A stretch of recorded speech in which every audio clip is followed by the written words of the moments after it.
Un escritor desaparece tejiendo su destino con otro hombre perdido. Un misterioso lazo une a dos almas en un enigma sin resolver. Este pequeño pueblo, cargado de secretos, se convierte en el escenario de una historia donde la realidad y la ficción se entrelazan inexplicablemente. El misterio tiene oscuras historias que claman ser contadas.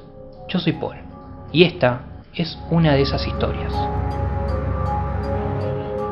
Algunas desapariciones misteriosas tienen un don especial para traer hacia sí un aire de extrañeza. Son los casos que parecen dejar perplejos y desconcertados a quienes buscan respuestas, y que se envuelven en un velo de sombras y misterio. Uno de estos casos es el de un hombre que fue a buscar una nueva vida a una localidad rural, para luego obsesionarse con una extraña desaparición, empezar a escribir un libro sobre ella y desaparecer él mismo sin dejar rastro. Se trata de un misterio que enlaza con otro misterio a través de una desconcertante serie de coincidencias y sincronías. Está impregnado de circunstancias insólitas y se ha convertido en una de las desapariciones más extrañas que existen. El escenario del misterio es la pequeña localidad de Silver Plum, en Colorado, situado justo después de las afueras de Denver y en las costas de Clear Creek. Este pintoresco pueblo, con menos de 200 habitantes permanentes, tiene una historia interesante.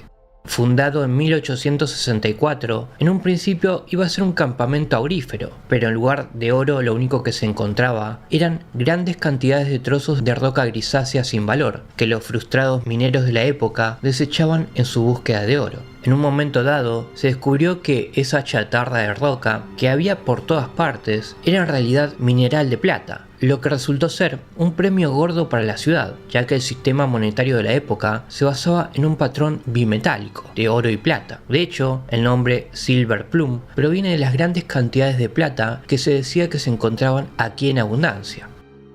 Cuando la Gran Depresión Económica, conocida como el Pánico de 1893, asoló Estados Unidos, el gobierno cambió el patrón bimetálico por uno exclusivamente de oro, lo que hizo caer en picado el valor de la plata y supuso la ruina de la ciudad. Desde esa época desoladora, en lugar de convertirse en una cáscara seca, abandonada y sin vida, como muchas ciudades del viejo oeste, económicamente arruinadas, Silver Plum se las ha arreglado para mantener precariamente un cierto pulso hasta la actualidad, aún subsistiendo de alguna manera. Esto ha convertido a la ciudad en una especie de reliquia viviente de otra época, y a Silver Plum se la conoce a veces como una ciudad semi-fantasma o una ciudad fantasma viviente. Fue a esta pequeña y encantadora ciudad rural, de caminos de tierra y rústicos, edificios antiguos rodeada de majestuosas cumbres montañosas, donde un hombre llamado Kate Reinhardt llegó para intentar empezar una vida nueva. El redactor deportivo del Chicago Daily Herald, que pronto cumpliría 50 años, había pasado por una mala racha. Estaba estresado por la vida en la gran ciudad, engordando, perdiendo la concentración en sus escritos y en general cada vez más desilusionado sobre el rumbo de su vida, atascado en un bache y tratando de encontrar una salida. Tenía un buen trabajo y una mujer que le quería desde hacía 2 años, Caroline, pero sentía que le faltaba algo y anhelaba pasar página en algún lugar lejos de la agitada ciudad. En el punto álgido de esta especie de crisis de los 40, Reinhardt empezó a soñar con mudarse a Silver Plum. Ahí vivía Ted Parker, su gran amigo desde hacía mucho tiempo, y él había oído hablar muchas veces de la vida tranquila y pausada que se llevaba ahí. Reinhardt decidió pedir una excedencia de 90 días en el trabajo para alejarse de todo y probar vivir ahí una temporada por su cuenta. Le explicó a Caroline que quería abrir ahí una tienda de antigüedades, trabajar en su sueño de escribir una novela en paz y tranquilidad y encontrar una dirección en la vida, con la idea de que ambos pudieran vivir ahí permanentemente si todo salía bien.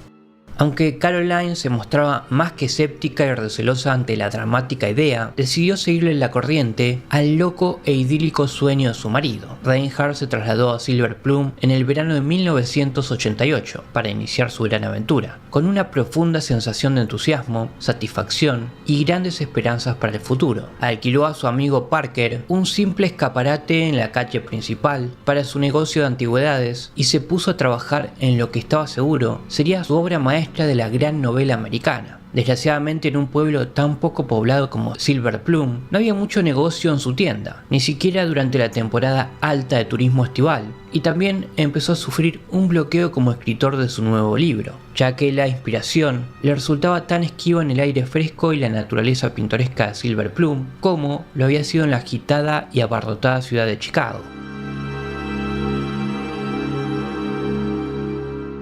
Su sueño quijotesco de empezar de nuevo y encontrarse a sí mismo en la vida de un pequeño pueblo no estaba a la altura de la aplastante realidad.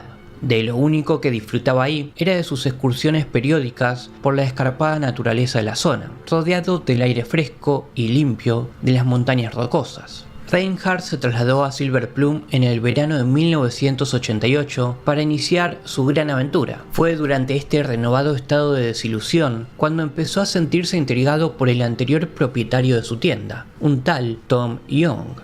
El año anterior, antes de que Reinhardt alquilara el local, Young había tenido ahí una librería, pero el 7 de septiembre de 1987 comunicó repentinamente a sus amigos y familiares que viajaba a Europa de vacaciones, tras lo cual desapareció de la faz de la tierra. Se le vio por última vez paseando con su querido can Gus, con el que se decía que era inseparable, y nadie le había vuelto a ver desde entonces. A pesar de las intensas búsquedas, nunca se encontró rastro alguno del desaparecido ni de su can.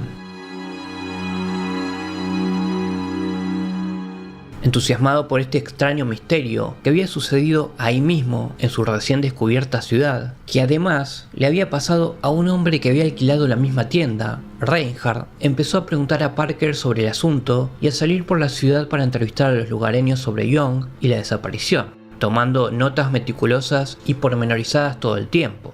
A medida que Reinhardt se obsesionaba más y más irremediablemente con el misterio de la desaparición de Young, empezó a inspirarse y a escribir una novela basada en él, que presentaría a un personaje que era compuesto de Young y él mismo. Tras un periodo de estancamiento de su libro y deterioro de sus ganas de escribir, por fin había encontrado a su musa. Reinhardt empezaría a pasar todo su tiempo libre estudiando detenidamente sus notas e información sobre Tom Young y su desaparición, así como escribiendo febrilmente en su novela a todas horas, impulsado y vigorizado por su nueva inspiración y pasión por escribir. Fue durante esta juerga de escritura y obsesión por Young cuando se produciría una ruptura en el caso de la extraña desaparición. El 31 de julio de 1988, unos cazadores locales encontraron los restos óseos del desaparecido Young justo contra un árbol en plena naturaleza, a una hora de Silver Plum y con un agujero de bala en la cabeza. No muy lejos del cuerpo de Young había una pistola, una mochila y el can desaparecido Gus, también con un agujero de bala en la cabeza. Más tarde se descubrió que Young había comprado la pistola solo 4 días antes de su desaparición. Para las autoridades, se trató de un suicidio sin más, en el que Young se llevó consigo a su querida mascota, pero muchos lugareños seguían sospechando de algún tipo de crimen, insistiendo en que Young nunca habría hecho daño a su mascota. Aunque la misteriosa desaparición había quedado en cierto modo resuelta y la policía consideraba el caso cerrado, pero al parecer nunca se habían hecho pruebas de balística con la pistola. Esto hizo que el misterio siguiera vivo, en cierto modo para muchos.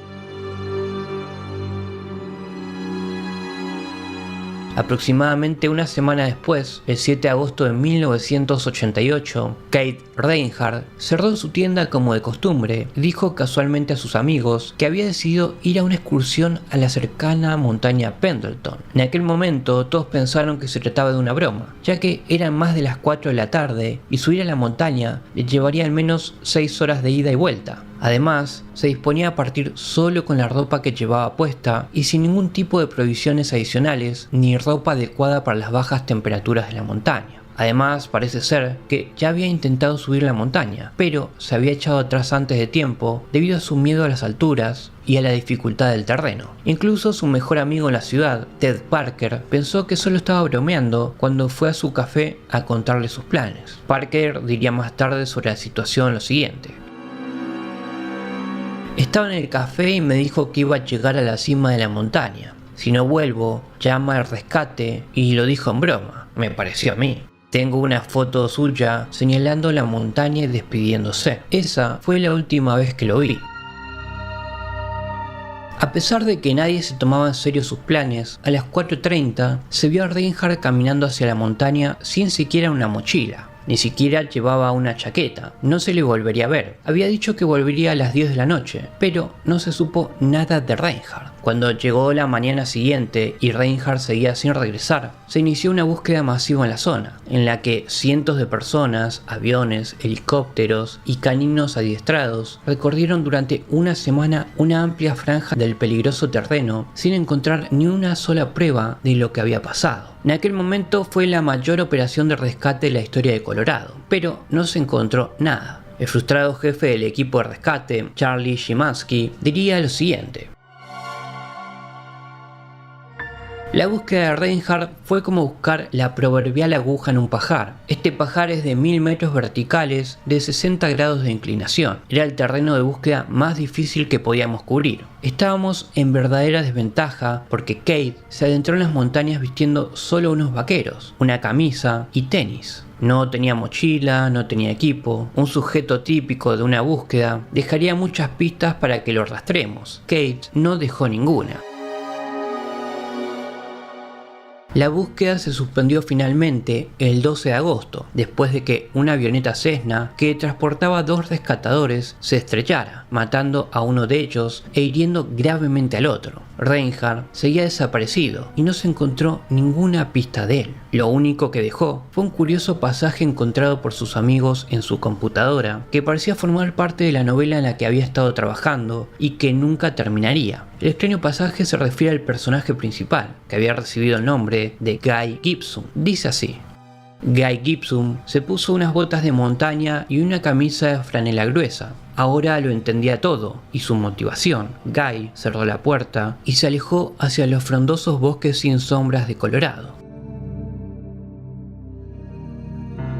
Estas son las últimas palabras que Reinhardt escribiría, el abrupto final de su novela. En los años transcurridos desde la misteriosa desaparición de Kate, se han propuesto muchas teorías sobre lo que le ocurrió. Una de estas es que se había marchado a la montaña sin intención de volver jamás, tal vez planeando desaparecer o incluso morir del mismo modo que Tom Young, pero no hay pruebas de que tuviera un arma y además no había mencionado ningún deseo de morir y según su familia y amigos no había tenido la más mínima tendencia suicida. De hecho, amigos y familiares le describían como una persona razonablemente feliz que apreciaba a sus seres queridos. También podría ser que Reinhardt intentara emular el carácter aventurero de su novela y se hubiese marchado para probarlo, pero con toda la intención de volver para escribir más, terminar ese último pasaje tal vez, y se hubiese perdido o herido en el escarpado paisaje. Es muy posible que quisiera ponerse en la piel de sus personajes, y la propia hija de Reinhardt, Tiffany, diría lo siguiente más tarde: a los escritores les gusta vivir la historia sobre lo que escriben, sentirla para que les resulte más fácil escribir sobre ella. Tal vez mi padre quería sentir lo que es desaparecer para poder escribir sobre esto.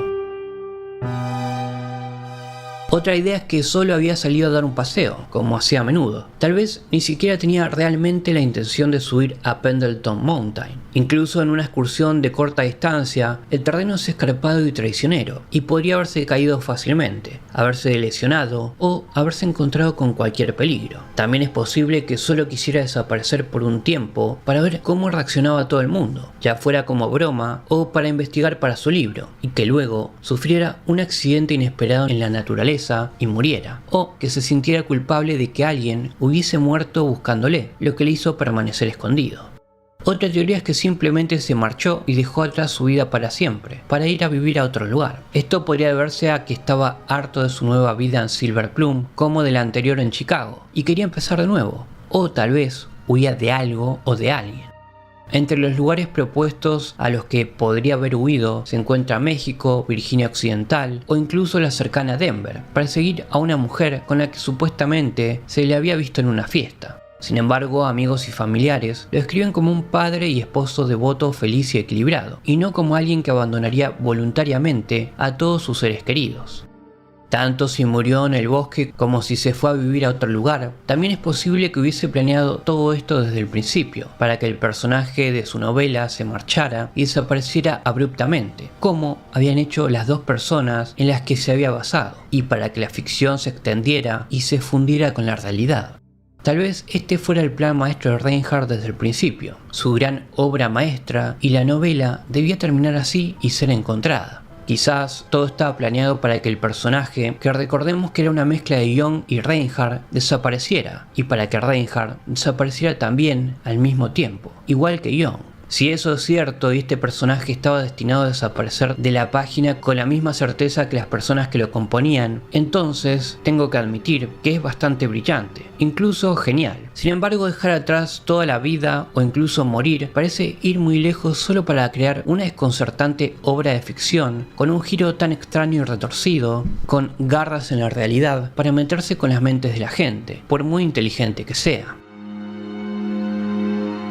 Para otros simplemente hay demasiadas coincidencias extrañas, como para que el caso no sea algo más que siniestro. Tenemos a un hombre que desapareció sin dejar rastro, y justo un año después, otro hombre que casualmente tiene el mismo escaparate y está escribiendo una novela basada en todo el asunto, también desaparece.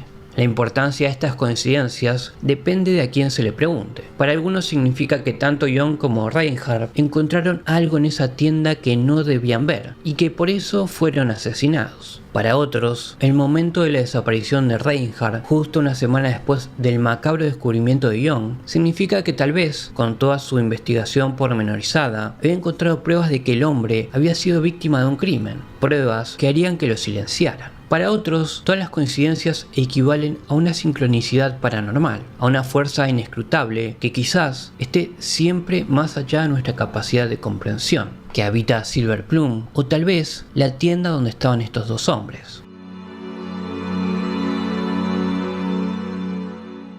El extraño misterio de Kate Reinhardt ha sido objeto de debate durante años y ha dado lugar a un documental titulado Dark Side of the Mountain y a un episodio de la serie de televisión Misterios sin resolver el 31 de enero de 1990. No es difícil de entender por qué la extraña desaparición de Kate ha suscitado tanto interés, por qué el debate gravita en torno a ella o por qué es un misterio tan apasionante que cautiva la imaginación. Un hombre se embarca en la romántica idea de empezar una nueva vida en una pequeña ciudad, la lleva a cabo y luego se obsesiona y escribe sobre un hombre que ha desaparecido sin dejar rastro, un hombre que había alquilado la misma tienda para luego desvanecerse en el aire.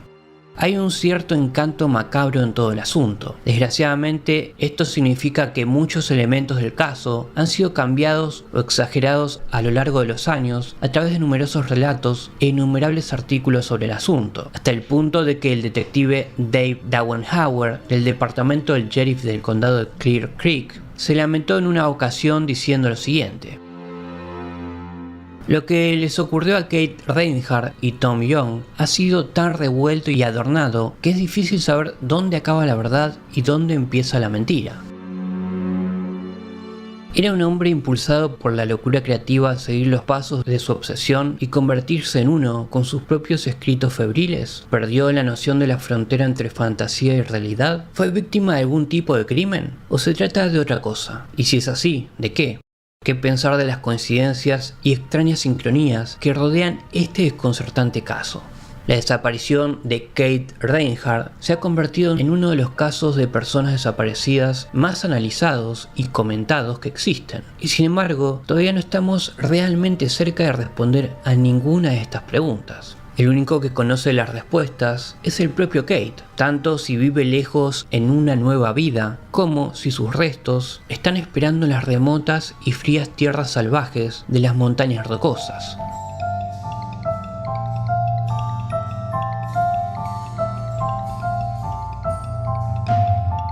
Espero te haya agradado esta oscura historia. Si fue así, considera suscribirte al canal y darle like al video.